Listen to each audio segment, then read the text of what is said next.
Back with today's topics. Today's topics include green credit for forestation, part of your GS3, but can be utilized anywhere, H5N1 influenza, status of women employment in our country, US-China talk on balanced growth, hydroelectricity potential in India, and the actual position. So let us start with the first one. States offer thousands of hectares of the degraded forest land for green credits. So first of all, we would try to understand what is green credit. So Green Credit Initiative was an announcement that was done at the COP28. So in 2023 December, it was announced by our Indian Prime Minister. He launched the Green Credit Initiative. It was a path-breaking program. And what was the aim? Aim was to reshape the global environment policies. In this initiative, we are creating number one inventory of the degraded forest lands. So those are called even wasteland also, which can be utilized for planting. So the inventory actually that is piling up, we will be using that inventory for planting. What happens whenever there are companies actually who are doing suppose say mining or any kind of road construction or any kind of industry they set up in a forested areas, and the forest degradation that happens because of this one, so those companies would then actually buy into the same capacity some other land, and then they will actually hand it over for plantation. So this particular scheme creates an inventory of the degraded wasteland, and that can be after utilized for planting by individuals or organizations. Participating is especially those companies etc would be getting tradable green initiatives, tradable green credits. The entire process from registration to plantation will be digitized. So green credit program is a part of our lifestyle, means lifestyle for environment movement, that was launched by Prime Minister in 2021. So this initiative is an innovative market based mechanism. So weeks after the environment ministry announced the rules for it, so the rules for green credit program has been announced. Close to 10 states have identified parcels of the degraded forest lands totaling about 3,853 hectares that will be available to earn green credits. Madhya Pradesh and Chhattisgarh alone account for 40% of this. You must know that Madhya Pradesh and Chhattisgarh are actually heavily mined areas also. Under the scheme, registered and approved entities can pay to finance afforestation projects. You must also note that there is a CAMPA fund also, Compensatory Afforestation Management Act for afforestation. 2 years after planting and following an evaluation, an autonomous body, that is of the Environment Ministry, International Council for Forestry Research and Education, each planted tree would be worth one green credit. So whenever somebody is planting even one tree, it will be worth about one green credit. So suppose if somebody actually plants 1 lakh trees, then they will be turning into 1 lakh green credits. These green credits can then be used by companies which have diverted forest land for non-forest purposes, as I told you, for any mining purpose, for any road construction, or for any other matter. So states are offering degraded lands to get the green credits, and in this one there is also a land bank that is also emerging. So our concern is to number one, restore to health all those degraded areas which are degraded either because of some geographical factors or earlier there have been deforestation into those areas. So number one, we are trying to reforest or afforest those areas back. Number two, create a kind of land bank that actually can work as a carbon sink, because carbon sink is one where whatever the carbon that is generated by our industries or human movement etc will be taken, will be actually sink where the trees are, because trees are the one that utilizes the CO2. So the carbon sinking also can happen because of this. Number third, there are a lot of states which have not utilized the CAMPA funds. CAMPA funds means compensatory afforestation funds are still lying with the states. So these states want to use the CAMPA fund so that the degradation actually of the forest land can be restored. Number four, through this the climate change initiative is also trying to take wing. climate is a very big issue, and when we plant trees, they can not only create a pollution free atmosphere, but they can also be a great enabler to give climate justice to the people, but also can be a great, enabler to fight the climate change phenomena. So all things actually will be done by green credit initiative, that was announced by the prime minister at COP28 under our life mission. Second topic, influenza A H5N1 detected in dairy cows in 6 states in the United States. So this influenza has been a kind of, you see, influenzas are definitely a challenge, and they are knocking at the doors of our country or any other country, and anytime actually they can also turn into a major disease threat, not only for human but also for the animal world, etc. So this is one of the, and recently you must have seen that how corona affected us. So whenever the WHO or Bill Gates, all these people actually suggest that the next epidemic or disease is around the corner, we should take care what is happening across the geographies, and we should guard our rails. So that's why the defensive mechanism can be improved. So the exact extent of the spread of H5N1 virus is still not ascertained, but cattle are routine, because problem is the cattle are not routinely tested for avian influenza, and the symptoms have been relatively mild. But yes, avian influenza that we talk about is a highly contagious viral infection that primarily affects birds. An emerging new lineage, that is 2.3.4.4b of avian influenza, has been spreading across the globe since late 2020. It is carried by migratory birds. So H5N1, that influenza, is carried by migratory birds. Those follow specific routes. This has significant effect on the avian population, with disastrous consequences to the ecology and significant economic losses. Why ecology? Because whenever it affects the animal kingdom or plant kingdom, because of the bird influenza, it will affect the animal kingdom and the bird influence, and birds will be influenced, and even the human also transmission can happen. So it can be a major reason for ecological degradation, plus a significant economic loss that was seen during the time of corona, how the economic activities came to a grinding halt. So, in rare instances, the virus also can infect mammals from birds, causing spillovers. And in recent years, several such instances of spillovers have been noted. In March 2024, a multi-state outbreak of the H5N1 in dairy was detected in the US. So how that can be very, very, troublesome. You must have seen that how India actually dealt with the lumpy disease in cows. Because of this, the cows, died in a big quantity. Number one. Number two, all those people who were dependent on cows for their livelihood because of the milk and other related activities, they also suffered a lot. So the economic losses happened. Number third loss was that when the government also compensated these people, so the fund actually that was supposed to go for some other purposes, especially for say investment or education or building hospitals, went to just rectify whatever the fury of the nature was. So that also fund actually went away from the government to the people. Number four, because of the reduced livelihood opportunities, because the several people's livelihood were dependent on the cows itself. When this particular livelihood actually opportunities decreased, the people's capacity to spend on other quantities also decreased, and they actually that also caused a cut into their expenditure on education and health. According to one study, the expenditure on health degraded, and the expenditure on education also degraded. Lot many people were taken out from private schools to the public schools, and even public schools, when they were far away, people even could not afford the mobility charges of them, because to send a student from one place to another to read, you require daily mobility charges also. So those mobility charges even people were not able to afford. So that had its own troubles.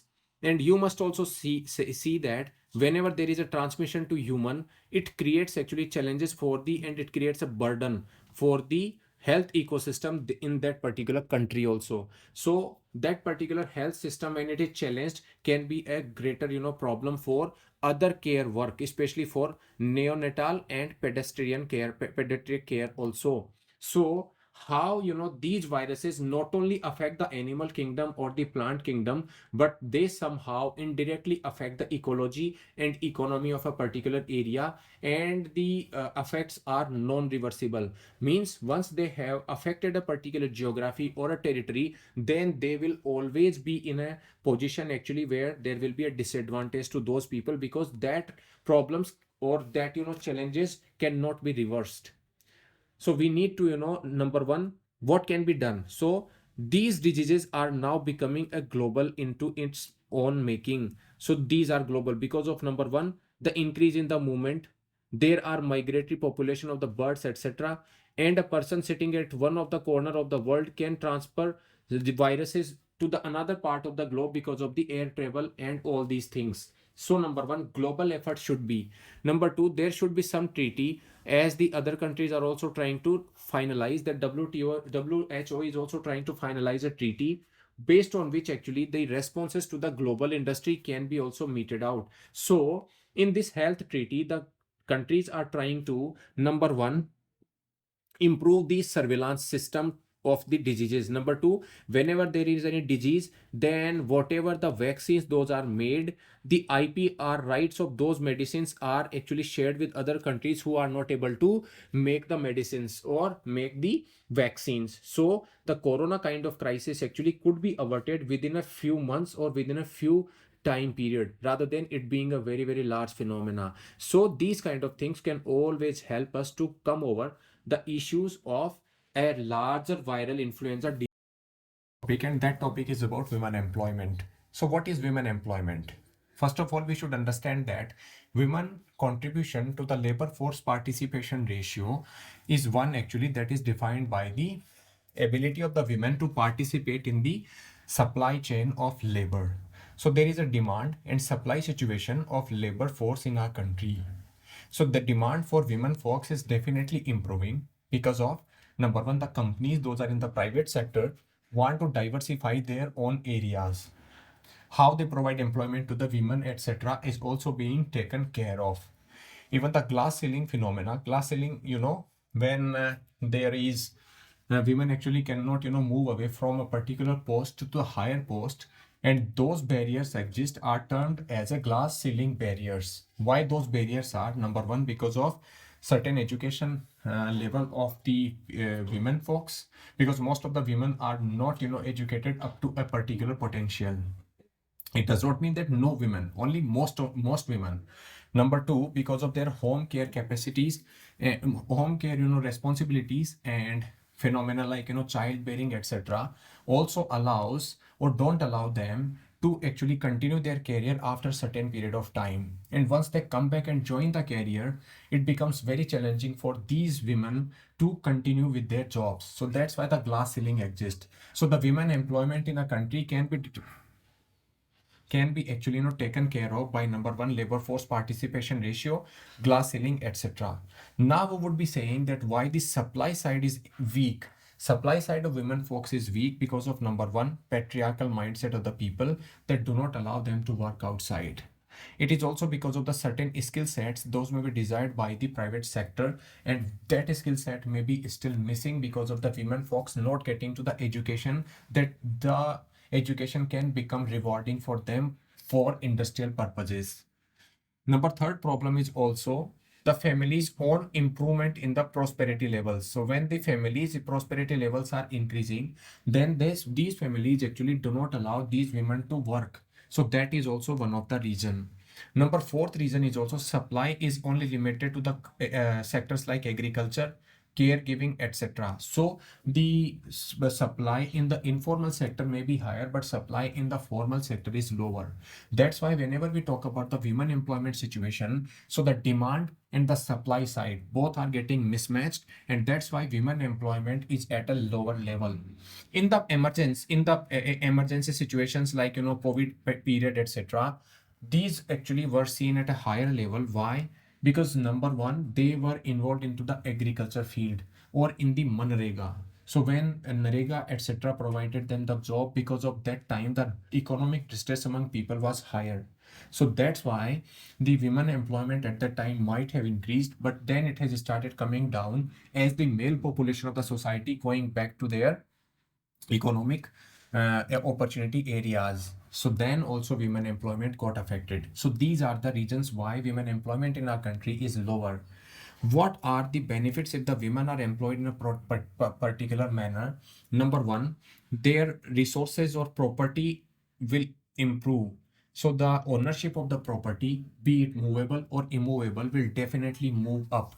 When women actually has the financial backing, then their decision making into the family relations, family affairs, or other kind of decisions that the family make will improve. So with decisions also will improve the social conditions of women. So that will be one of the major benefit if women are provided these kind of ownership of the property plus monetary resources. Number two, women own sense of self-worth and ability to further grow their career will also improve, because once they have control on their finances, then they will be trying to improve their own skill level, and without any kind of interference or with less of interference by other family members.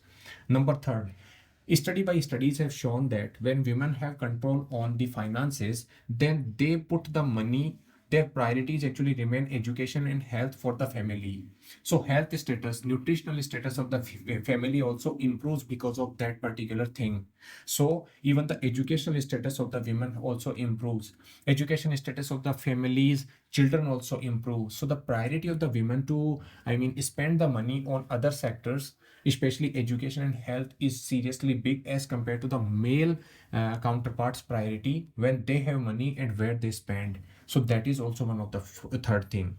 Fourth advantage actually can be the gender imbalances in our country or any kind of global economic workforce. You must understand that global economic workforce is close to 49%, while in our country it is close to 30% for labor force participation ratio is close to 30% for women folks, while the male is around 78%. So when we talk about 35% or 78%, then there is a double the gap. So even actually, even if women are lesser in number or less participating in the labor force participation ratio, then it also creates a gender imbalance of economic growth.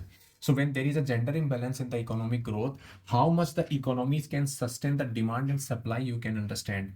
So it has to be understood like this one. When we have two limbs and one limb is still either disabled or not working up to the potential, then we do not know how far the body will go.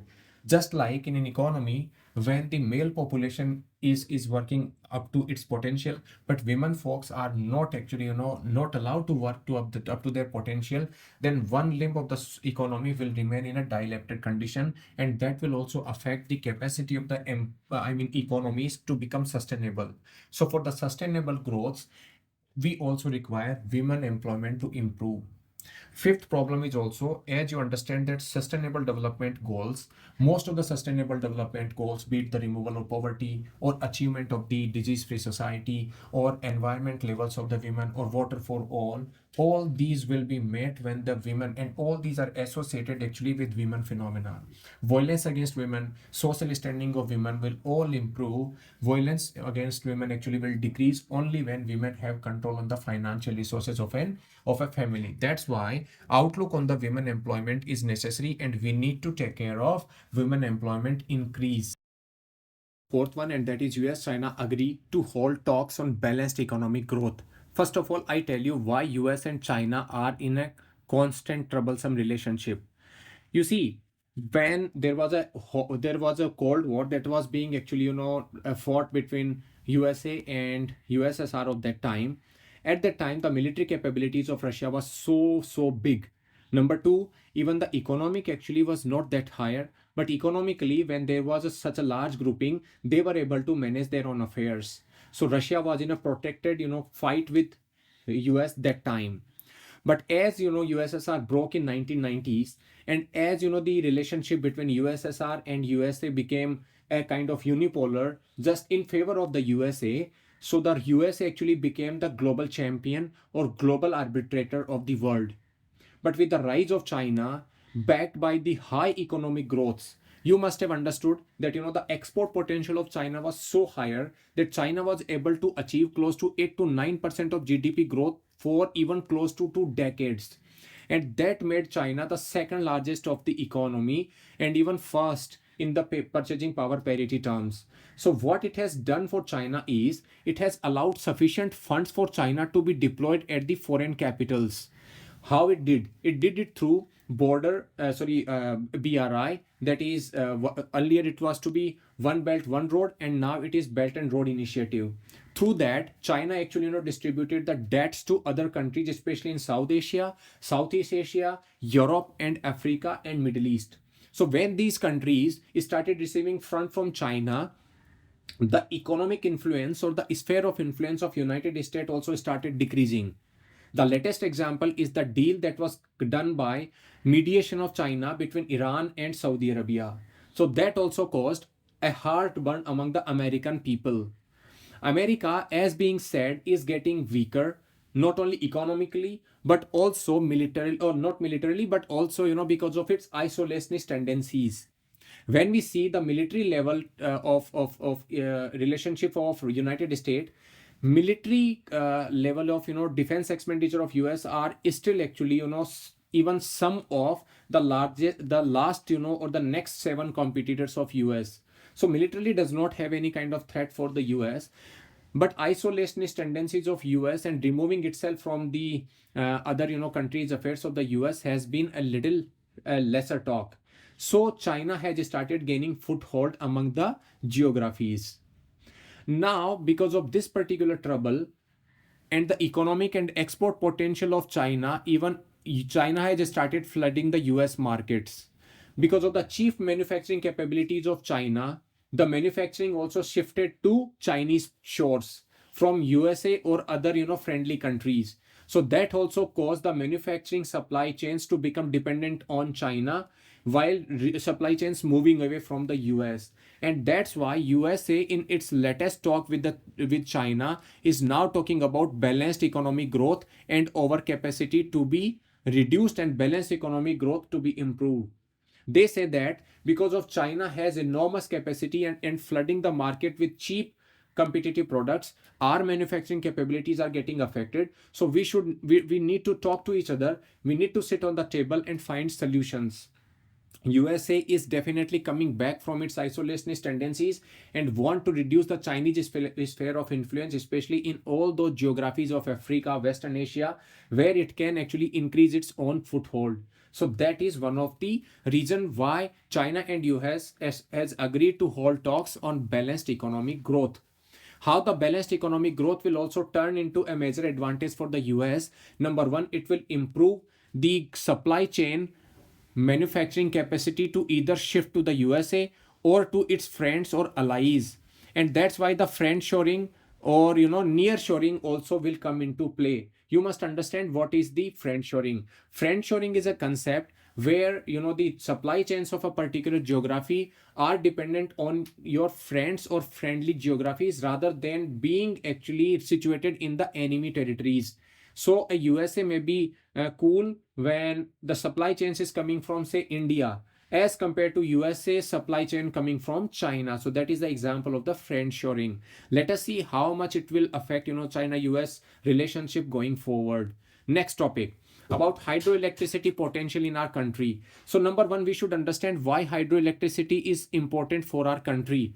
So whenever we talk about hydroelectricity, India is on a cusp of significant transformation in its energy sector, with the Ministry of Power announcing the progress of hydroelectricity power projects set by substantial augmentation of the country's renewable energy capacity. Renewable energy is important for country to meet its climate goals. Climate goals where 50% of the domestic energy requirements we want to meet from the renewable resources. And suppose say close to 500 gigawatt of our electricity by 2030 is to be met by renewable sources. Out of that, close to 280s come from solar, something around 35 from nuclear, and a major portion will come from hydroelectricity. So as hydroelectricity is improving, or India is planning to improve the hydroelectricity potential of our economy, can be a good news to meet the climate goals. According to an estimate, close to 15 gigawatt of capacity of hydroelectricity is under construction. The nation can then, improve its capacity of 42 gigawatt that is being currently being generated from hydroelectricity to close to 67 gigawatt by 2030. So 280 is coming from solar, 35 to 40 is coming from nuclear, somewhere around 70 gigawatt is coming from hydroelectricity. But what is the situation and how this hydroelectricity can also improve? Number one, the rain should be, or climate change actually is affecting the rain potential also. So the rain should be, number one, reliable, should come in good quantity, so that the hydroelectricity power projects can always run on a reliable supply of the raw material, especially water. Number two, because of the situations like flood, etc., whatever dams that we have created for irrigation and water for hydroelectricity, those rivers also should get the perennial supply of water. And how that perennial supply of water can be received? When the glaciers are in a healthy state. But you must have understood that the glacial lake phenomena, or because of the global warming, the glaciers are also melting. When the glacier will melt, it can create another trouble for us because of the reduced supply of water in the river. So when there is a reduced supply and the dams are not filled to the capacity, then the hydroelectricity generation of the all those dams can go down. So that is the second risk area. So any rise in the temperature actually causing snow melting can be then a very, very bad news for our hydroelectricity potential. But yes, hydroelectricity is important so we can meet the climate goals. We can create a renewable energy power sector that will give us a major actually reason to shift away from fossil fuels also, because as of now the electricity vehicles, or those vehicles which we are trying to even further improve the share of in our mobility market, will require an energy which is coming from India's own domestic resources. So till the time India becomes an energy secure nation and those energies are coming from renewable sources, we cannot think of reducing reliance on the fossil fuels. We must have also understood that the coal based electricity production in our country is also set to grow up. Why? Because when we talk about the solar energy is not reliable because it is not a continuous supply, and because of the battery technology is still in the not that much efficient stage, and batteries being a weak phenomena or a limitation for solar power generation, the other form of electricity, especially in the form of coal, is raising its share. You must have also in our lecture only we talked about how coal India has achieved the 1 billion ton capacity production of coal in recent days. So that is how actually we will be meeting our energy security targets, and how hydroelectricity will play a major role in our electricity energy mix. Thank you for listening to today's lecture. For more such videos, you can like the button and subscribe the channel. Thank you.